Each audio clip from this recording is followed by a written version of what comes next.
¿Te acordás la primera vez que entraste a una página web? O mejor dicho, la primera vez que entendiste lo que era entrar a una página web. En mi caso fue en un ciber. Windows XP, conexión telefónica y una ventana que tardó 2 minutos en mostrarme la página de Cartoon Network, y sin embargo algo ahí me pareció mágico. Como si un agujero en la pantalla me hubiera conectado con otra parte del mundo. Nada de eso hubiese sido posible sin algo que hoy damos por sentado, el navegador web. En 1990, en el CERN, sí, el colisionador de partículas, pero cuando no colisionaban tanto. Nuestro amigo Tim Berners-Lee. crea el primer navegador de la historia. World Wide Web. El nombre no era muy marketinero, pero lo que hacía sí, podías hacer un clic en texto subrayado y pimba, te llevaba a otra página. Todo eso funcionaba en una computadora Next de esas grises cuadradas que parecen sacadas de una serie medio retrofuturista, pero claro, nadie tenía una Next en casa, así que el invento quedó dando vueltas en algún cajón del centro europeo. 2 años después alguien dijo, che, esto está buenísimo, ¿por qué no lo hacemos un poco más popular? Y así nació Mosaic. En el 1993 fue el primero en mostrar texto y fotos juntas, algo que hoy suena ridículamente básico, pero que en su momento fue revolucionario. Como si de repente una enciclopedia pudiera tener dibujitos sin ser para niños, y eso fue el principio del boom. Mosaic fue la semilla, pero la planta fue Netscape. En 1994, nuestro amigo Mark Andreessen. lanza Netscape Navigator. Era gratis para uso personal, rápido y fácil. En un año ya lo usaba todo el mundo. Bueno, todo el mundo que tenía una computadora, que tampoco era muy fácil. Introdujeron las cookies, el SSL para conexiones más seguras, y un tal Brendan Eich se sacó de la galera un lenguaje nuevo. Ese que está metido en cada botón, animación o los benditos captchas. Pero cuando algo empieza a brillar, ya sabemos quién es el que se acerca. Microsoft vio que Netscape estaba ganando y dijo, eso que hicieron lo vamos a hacer nosotros también. Y así nació Internet Explorer. En 1995 lo empezaron a meter gratis en todos los Windows que iban sacando, lo cual terminó logrando que mucha gente ni siquiera pensase en descargar otro navegador. Para 1999, Internet Explorer ya era dueño del 95% del mercado y ni siquiera era la mejor opción. Lo loco es que mientras se peleaban, ambos navegadores empezaron a tirar funciones nuevas sin parar. Netscape metía etiquetas raras que parpadeaban, Microsoft respondía con CSS, todo era una guerra a ver quién estrenaba más funciones primero. El problema es que cada página se veía distinto según qué navegador usaras,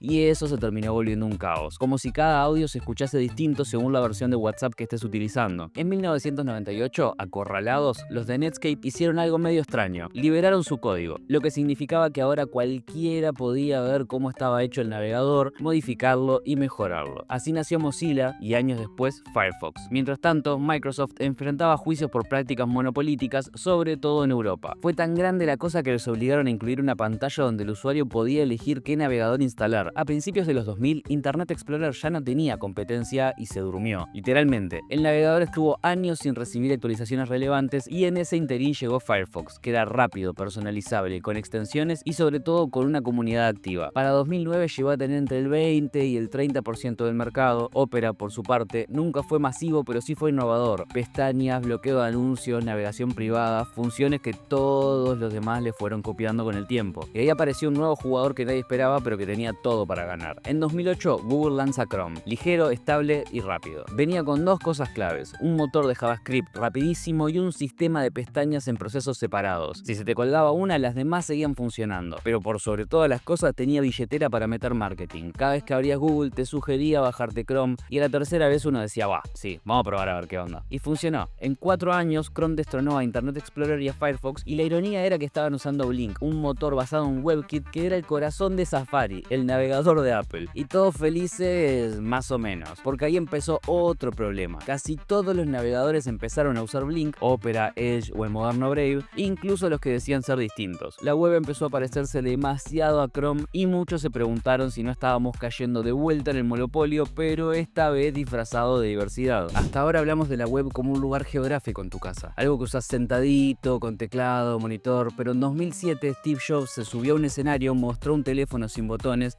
y dijo que ahí podías navegar a la web real, no en una versión reducida, no en el protocolo WAP, que ya te contaré sobre eso, pero básicamente es la internet de los teléfonos previos al smartphone, y eso cambió todo. Safari Mobile fue el primero en intentarlo. Tenía sus límites, pero te dejaba entrar a sitios web normales desde el teléfono. Era raro, pero funcional. En paralelo, Android lanzó su propio navegador, primero basado en WebKit, y después fue reemplazado por Chrome Mobile, y ahí sí explotó. La diferencia era la usabilidad. La gente empezó a googlear mientras caminaba, a chatear mientras veía Netflix, a comprar cosas mientras estaba en el baño y de repente la web tenía que adaptarse a pantallas chiquitas, conexiones inestables y dedos gordos. Nació el diseño responsive y los sitios que no se adaptaban simplemente dejaban de usarse. Pero no solo cambió cómo vemos la web, cambió quién decide lo que vemos. En los navegadores móviles, Google y Apple mandan. En iPhone, Safari es el navegador por defecto y por política. Todas las demás aplicaciones tienen que usar el mismo motor. O sea, aunque instales Chrome, Firefox o Brave, todas por debajo siguen usando Safari. En Android también pasa algo parecido, pero con el motor Blink, que es el corazón de Chrome. Y los demás, bueno, sobreviven. Firefox tiene una versión móvil muy buena, pero poco popular. Brave también sacó la suya con bloqueador incluido. Opera Mini todavía existe y sigue optimizando datos como si estuviésemos en 2010. Y el navegador de Samsung, que sí, Samsung tiene su navegador propio, lo usan millones de personas sin siquiera saberlo. Pero hay una vuelta más. Las aplicaciones ya no te dejan salir. Hoy abrís un link en Instagram, TikTok o Twitter y no se abre tu navegador. Se abre un navegador interno que está incrustado en la aplicación. Parece Safari, parece Chrome, pero no es ninguno.